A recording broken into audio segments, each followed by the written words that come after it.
that other show that we did. Well, we actually taped an entirely new show, is what it was, like a spin-off pilot. But we can talk about that in a little bit too. Yeah, that spin-off pilot. I really thought that was going to go somewhere. I mean, it went 53 episodes, so I mean, That's, it kind of. I mean, did, you're right. It just You're didn't. right. It didn't get that many listens. Okay, here it is. I had the title slightly wrong. It's called It Comes at Night. Have you heard of this movie? I have not. I think I've heard of it, but I have not watched it. I think you can catch it on one of the streaming services now, like it's on Prime or Hulu or something. It's got Joel Edgerton in it, who most people know as Owen Lars from Attack of the Clones, and nothing else. He hasn't had a bright career doing lots of other things. But hey, man, we liked you. We liked you in Star Wars. Yeah, he wasn't in Great Gatsby or anything like that. Anyway, it's basically about a family that's self-isolating in the midst of a plague, and you don't know what the plague is. You don't know what caused it. You don't get any look at the outer world. It's very isolated, kind of like the first George Romero Night of the Living Dead. And basically a second family comes around and they're uninfected, and the first family, Joel Edgerton's family, lets them in to take care of and basically to try and start building a community, and it just complicates from there. And it's really good and really intense and not fun, so maybe wait until the pandemic's over and you're feeling relatively good about life again before you watch it, but it is a fucking good movie. That also sounds really intense, so I'm glad that I'm going to break that with a little movie I like to call Outbreak. Okay.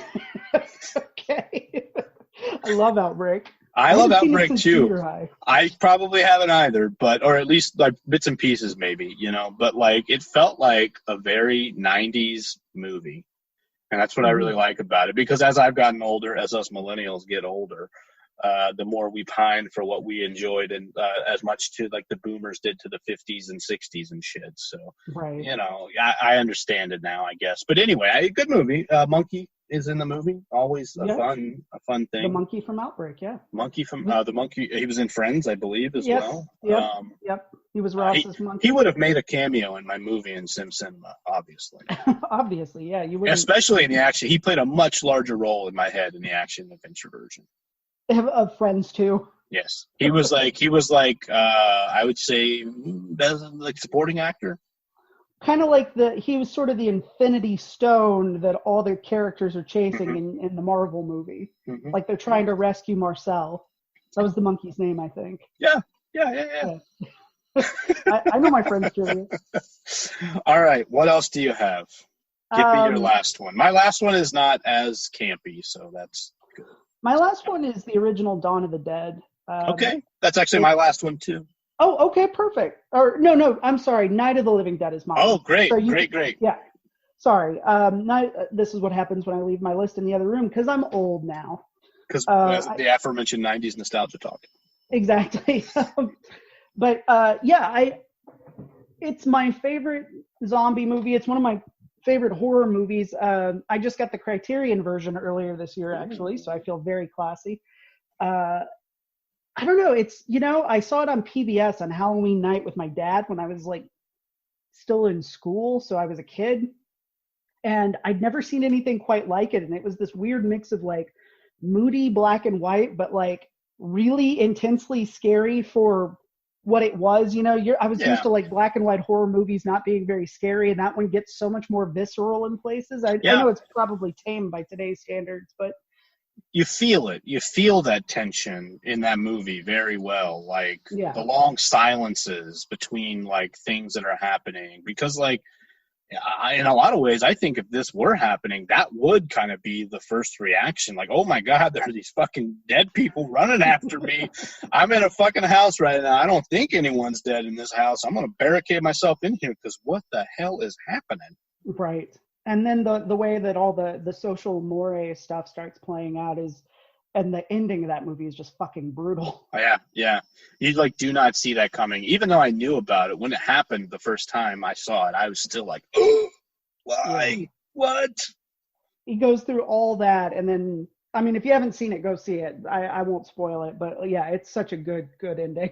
I mean, it's awful, but like as far as like a horror ending that leaves you on a note of horror rather than like it's all gonna be fine. Mm-hmm. Yeah. So mine is the sequel to that movie, Dawn of the Dead.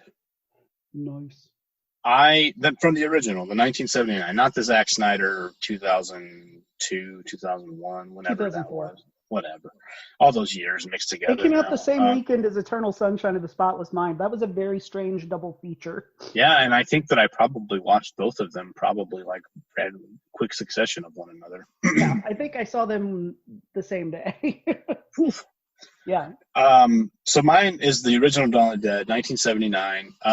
There was a time where I was really into zombie movies when I was like 19, 20, something like that. And this one, we did make a zombie movie. We did. That's all we're going to say about that. So I got this. Someone let me borrow this movie because, back when you used to trade VHS tapes with your friends and stuff, someone gave me this movie and they were like, this is a really good movie. And I watched it. And it was another one to me that wasn't just like a zombie movie. Like the zombies were in it and that played a crucial role in it. But like to me, it was about a kind of what happens after that first night, after how they figure out whatever their new normal is, like society in there has collapsed, whereas here, we're it's not collapsed, we're just kind of all hunkered down right now, but like right. And that society has at least it seems temporarily collapsed, and right. There's looters.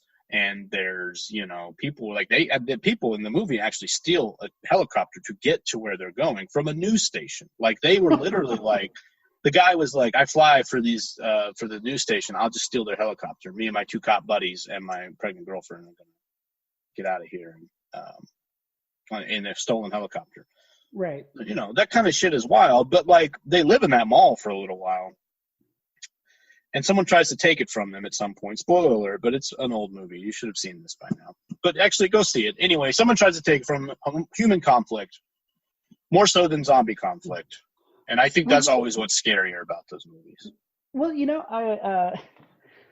this is, I guess, me dropping my dropping names as a big-time writer. The other podcast that I'm on sometimes, the Lovecraft Easy podcast, we had this writer on. His name's Daniel Kraus. And after George Romero died, I guess he had been working on a novel about zombies. I think it's just called The Living Dead. And his wife, I guess, selected Daniel Kraus to help finish the manuscript. And so it's coming out later this year, I think.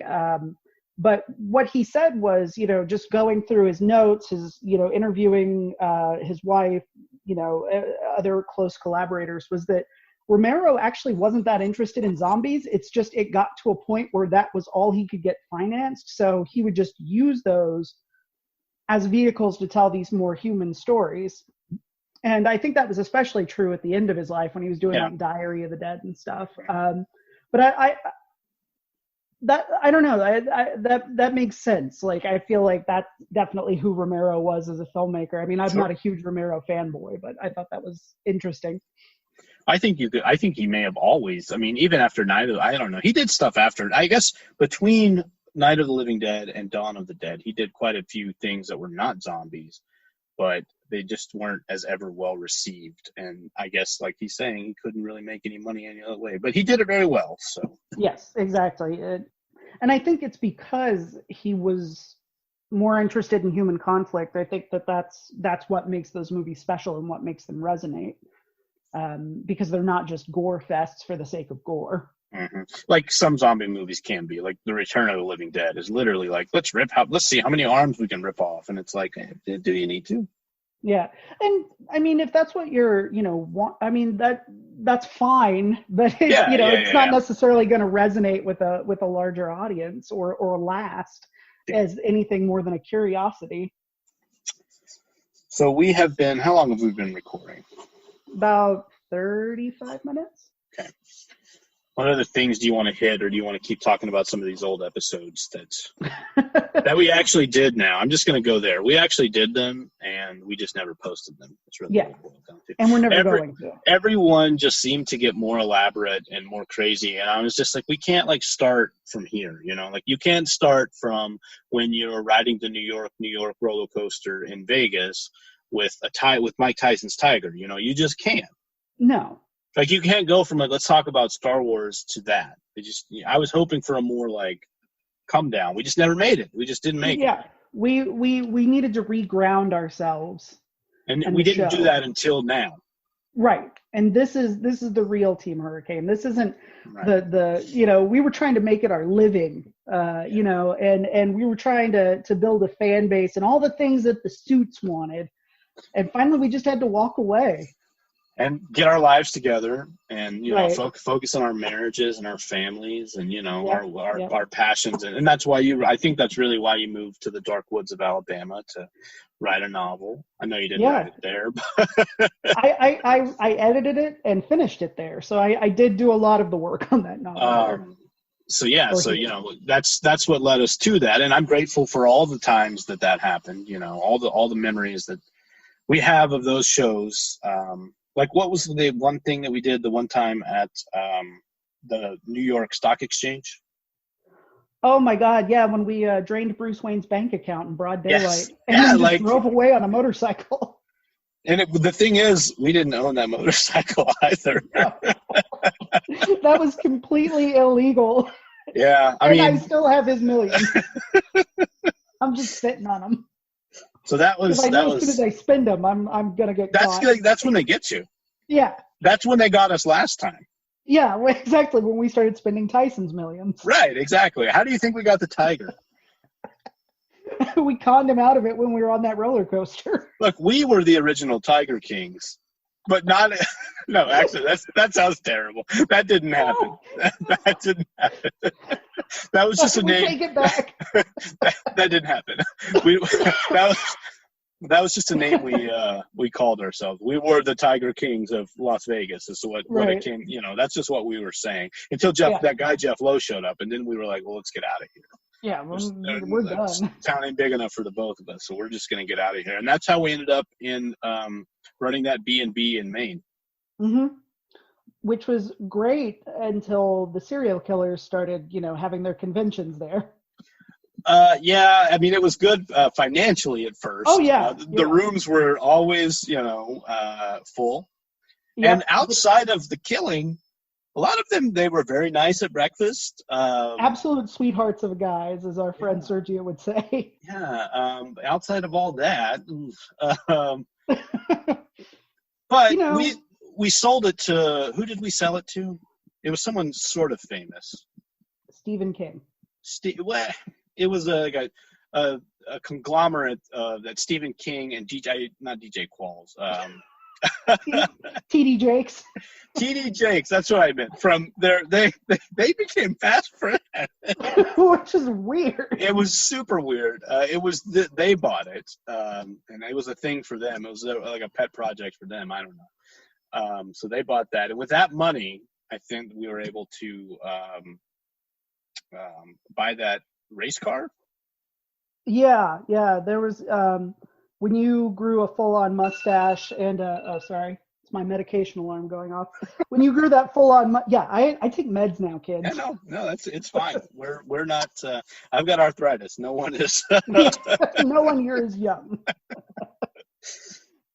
We still use Facebook. Okay, that's how old we are. That's how you know that you're an old person. Do you still use? That's going to be like the next Jeff Foxworthy. You know, you might be Facebook. You might be a millennial. You might be a millennial. Yep. Do you? Yeah, I'm sure you could riff on that for a while too. But I don't want to give those. Right. And it's gonna happen. We can. I'm fine with that. I'm a total millennial. Yeah. Well, you know, it's funny. When I was at the Iowa Writers Workshop, you know, I was one of the older people there because most of them are like 22-year-olds coming out of Harvard or Brown or whatever. And none of them used Facebook, or they did whenever I started, and then all migrated away very quickly to Instagram. And that was another moment when I was like, hey, I am old. I am staying put right here. I planted my social media flag in Mark Zuckerberg's backyard, and I'm not pulling it up for he owns that one too, huh? Okay. Yeah. All right. Okay, great. So you really didn't do anything, did you, kids?